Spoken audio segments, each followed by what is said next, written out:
In this video, I'm going to demonstrate how to create a blind hem using your sewing machine. I'm going to create it on this medium woven fabric, so this is a polycotton that I'm using just for the demonstration. So I've selected the right fabric type and I've also selected the blind hem stitch on my sewing machine. I'm just going to take the fix off there.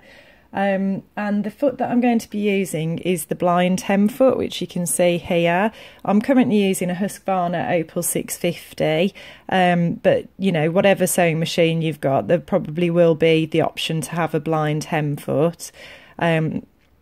This, as you can see, the right side is far wider than the left side on this foot, and also the left side is slightly raised compared to the right foot. And that's because when you folded your fabric in the correct way to create the blind hem, there'll be 3 layers of fabric running under the left side, but just 1 layer running under the right side. So I'm going to attach the foot, put the thread through the middle and to the back, get my bobbin thread out of the way, and then I've pressed my hem up, as you can see here. So I've pressed the hem up that I want to create. So this is the right side of the fabric here, and this is where the hem is. And then in the same way that you do for a hand stitch blind hem, I'm just going to turn the hem back onto the right side of the garment. And so you'll see that part of the hem allowance is exposed there, and you've got a fold running down here. What I'm going to do then is place that under the foot, and I just want to line the fold of the fabric up with the edge of the right side of the foot. And there you go, that will act as a guide then. So the whole time I'm stitching, I just want the fold to be lined up with the right side of the foot. And then I'm going to go ahead and stitch.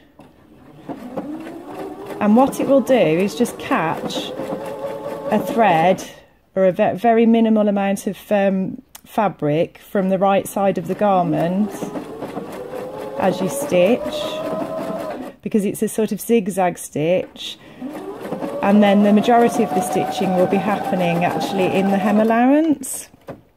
So if I take that off there, you'll see that's the wrong side of the garment. Obviously you'd want to finish the edge of your hem. You could do that with pinking shears or by overlocking it, whatever your preferred method is. And then on the right side, you can see nice even stitches all the way along. Now, obviously, these are very visible on this fabric because it's a medium woven fabric, and I've used a contrasting thread to demonstrate the stitch and demonstrate what it will look like.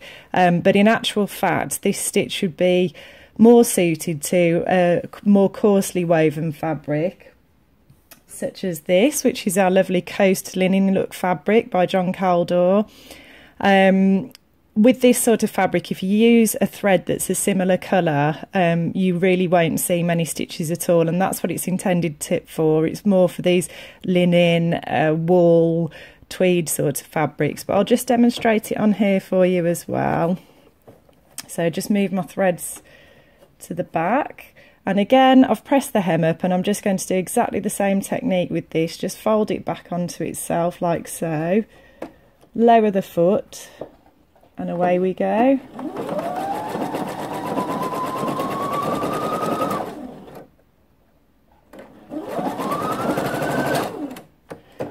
And I should have actually selected for a more coarse fabric on my sewing machine, but I think the settings are pretty similar anyway. And you can see on there, even though it is a contrasting thread, the stitches are barely visible, and that's from the wrong side. And that is how you create a blind hem stitch on your sewing machine. I should also show you that there is the option with most machines for an adjustable blind hem foot.